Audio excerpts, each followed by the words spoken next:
తులసీ దళం నిత్య జాగ్రత్త. నిత్య జాగ్రత్త అనేది ధ్యానం ద్వారానే, దివ్య జ్ఞాన ప్రకాశం ద్వారానే మనకు లభ్యమయ్యే స్థితి. ఈ స్థితిలో సదా మెలకువతో ఉండడం జరుగుతూ ఉంటుంది. ఎప్పుడూ వర్తమాన స్ఫూర్తిని కలిగి ఉంటాం.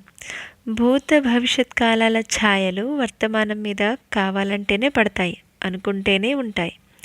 ఒకానొక ఆధ్యాత్మిక శాస్త్ర విద్యార్థి ధ్యానంలో నిష్ణాతుడైన తర్వాత, దివ్యజ్ఞాన ప్రకాశం కలిగిన తర్వాత, పూర్ణ ఆధ్యాత్మిక శాస్త్రజ్ఞుడైన తర్వాత నిరంతరం అభ్యాసం చేయవలసిన స్థితే నిత్య జాగ్రత్త, అనగా అవేర్నెస్. మన లోపలి పరిస్థితులు కానీ, మన బయట పరిస్థితులు కానీ క్షణక్షణం రూపాంతరం చెందుతూనే ఉంటాయి.